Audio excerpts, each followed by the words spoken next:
Saudaraku seiman, mungkin muncul di benak kita masing-masing, kenapa kita yang disiksa oleh Allah? Bukankah kita umat Islam? Kenapa Aceh yang kena tsunami? Mayoritasnya Muslim. Kenapa Indonesia yang kena bencana? Mayoritasnya Muslim. Apa masalahnya? Maka jawabannya renungi hadis-hadis ini teman-teman. Allah subhanahu wa ta'ala akan menghukum pelanggar-pelanggar tanpa melihat dia Muslim atau dia kafir. Justru kalau anda Muslim, anda sudah faham Al-Quran dan Sunnah, mana halal, mana haram, mana yang diperintahkan, mana yang dilarang, azab lebih dekat pada kita. Dengarkan hadis Nabi SAW, bagaimana Nabi menyampaikan kalau memang dari umat ini akan terjadi penyiksaan, justru karena pelanggaran mereka. Hadis yang pertama teman-teman sekalian, kata baginda Nabi SAW, tamsahu ta'ifatum min ummati, nanti akan datang umatku dikutuk oleh Allah. Kiradatan wa ta'ifatan khanazir, dikutuk, diubah wujudnya menjadi monyet ataupun jadi kerang. Wa yukhsafu bi ta'ifah, ada juga di antara umatku, bukan orang kafir, umatku akan ditenggelamkan ke dalam bumi. Wa yursal ala ta'ifatin ar-rihul akim, dan ada di antara mereka yang dihantam dengan badai-badai yang besar. Kenapa sebabnya? Kenapa umat Islam? Lalu kata Nabi SAW, bi'annahum syaribul khamr. Permasalahan pertama mereka adalah mereka rame-rame mengkonsumsi khamr. Khamr teman-teman bukan cuma minuman beralkohol. Semua yang bisa memindahkan akal manusia dari normalnya namanya khamr. Makanya ulama fikih memberikan definisi khamr adalah kullu ma yukhammirul akal. Semua yang membuat akal keluar dari jalur normalnya. Makanya narkotika pun masuk dalam khamr. Sekarang jadi peredaran, jadi tempat-tempat yang luar biasa, tempat orang mengkonsumsi, bisa mendapatkannya, bisa menjualnya, bisa segala macam hal.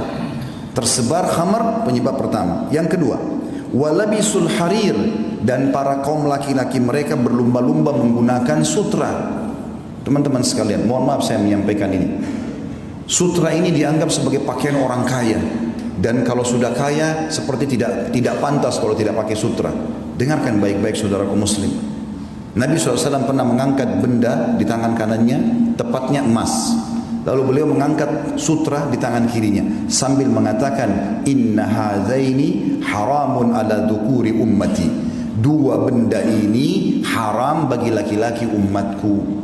Teman-teman sekalian, larangan Nabi SAW jelas. Bahkan kata Nabi SAW, man labisal harira fid dunya lam yalbashu fil akhirah. Siapa di antara kaum laki-laki umatku menggunakan sutra di dunia, dia tidak akan pakai sutra nanti di surga. Pakaian orang di surga adalah sutra. Ini ancaman yang kedua. Yang ketiga teman-teman, wattakhadul kiyan, dan kemudian mereka sibuk mengurus para penyanyi-penyanyi. Bisa berarti kian penyanyi laki-laki atau kayinat penyanyi-penyanyi perempuan yang sengaja menyebarkan lagu-lagu cinta, pemaksiatan, mengajak pada dosa. Itu yang ketiga. Dan yang keempat, wadarabu bizzufuf, dan mereka bidufuf. Wadarabu bidufuf artinya mereka sibuk menggunakan alat-alat musik. Di dalam hadis yang lain yang mirip serupa dengan ini kata Nabi SAW, ini hadis yang kedua, yakunu fi ummati khasfun wa maskhun wa qadhf. Nanti di umatku ini akan tersebar luas, ada kutukan, ada tenggelam ke bumi, dan ada penghancuran dengan badai. Qalat Aisyah radhiyallahu anha, wa hum yaquluna la ilaha illallah. Wahai Rasulullah, istri Nabi bertanya Ummu Aisyah radhiyallahu anha, wahai Rasulullah, apakah mereka kena semua itu? Bencana, gempa, longsor, badai air sekarang ya, seperti tsunami. Apakah mereka kena sementara mereka mengucapkan la ilaha illallah?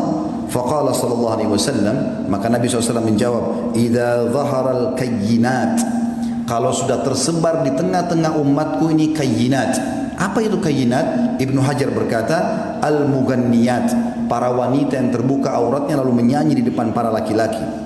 Lalu kata Nabi SAW, wa dhahara zina, tersebar zina. Dan zina ini teman-teman Allah bilang dalam ayat yang lain, wala taqrabuz zina, jangan dekatin zina.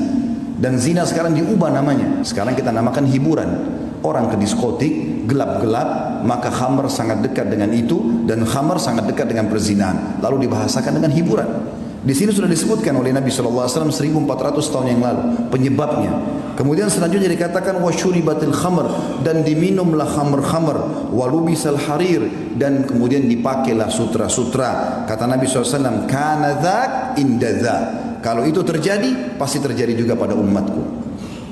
Yang ketiga teman-teman, kata Nabi SAW, idza amilat ummati khamsu asyrata khaslah. Kalau umatku sudah melakukan 15 perkara, halla bihim al-bala, pasti nanti akan merata bala atau cobaan dan bencana pada mereka. Qila ya Rasulullah, wa ma hunna? Para sahabat mengatakan, ya utusan Allah, apa 15 perkara itu? Kata Nabi SAW, idza kana al-magnama dula. Kasus pertama itu adalah kalau pendapatan negara sudah disalahgunakan. Yang kedua, wal amanatu magnama, dan kalau amanah sudah dijadikan sebagai sumber pendapatan, sudah hilang di benak seorang muslim bagaimana dia bersiap sosial, bagaimana dia membantu saudaranya muslim dengan mengejar pahala, tapi semuanya harus ada pendapatan. Tidak ada namanya membantu dengan cara sosial. Amanah sudah dijadikan sebagai pendapatan. Selanjutnya waz zakatu magrama, zakat dijadikan sebagai sumber hutang. Jadi akhirnya zakat yang dia diberikan kepada orang-orang tertentu malah dijadikan utang oleh orang-orang kaya.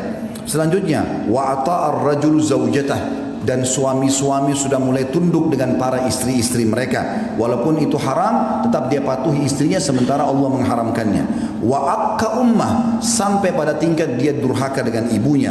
Wa barra sadiqahu, dan juga pada saat itu terjadilah orang-orang sangat setia dengan teman-temannya atau sahabatnya. Wa jafa abah, dan dia cuekin ayahnya. Wartafa'atil aswat fil masajid, mulailah masjid digunakan untuk mengangkat suara-suara selain ibadah kepada Allah. Wa kana zaimul qaum ardzaluhum, juga masuk dalamnya adalah kalau satu kaum sudah dipimpin oleh orang yang terbodoh di antara mereka. Wa akramur rajuli makhafata syarrah, dan muncullah orang-orang yang dihormati justru karena ketakutan saja, bukan karena kualitasnya. Jadi secara kualitas sudah hilang, ini hanya karena ketakutan masyarakat, maka terjadilah kepatuhan. Wa syuribatil khamr, dan diminumlah khamr. Wa lubisatil harir, digunakanlah sutra-sutra. Wa tukhidatil qiyan, dan para penyanyi menjadi idola dan rujukan. Wa la'ana akhir hadil umma awwalaha, lalu umat ini yang di akhir zaman sibuk melaknat dan menyala-nyalakan umat-umat yang pertama, maksudnya para sahabat Nabi. Ya, mungkin kita sudah tahu sama-sama ada sebagian kelompok yang mengaku Islam sengaja menghina-hina para sahabat Nabi ridwanullahi alaihim yang mestinya jadi rujukan. Maka kata Nabi SAW, fayartaqibu inda dzalik, maka pada saat itu mereka akan ditimpa rihan hamra, akan datang pada mereka badai yang membawa kemerahan. Sebagian ulama mengatakan badai pasirnya merah, atau mungkin badai yang mendatangkan kebakaran. Wa khasfan, dan mereka dikutuk. Wa khasfan itu ditenggelamkan di bumi. Wa maskhan, diubah atau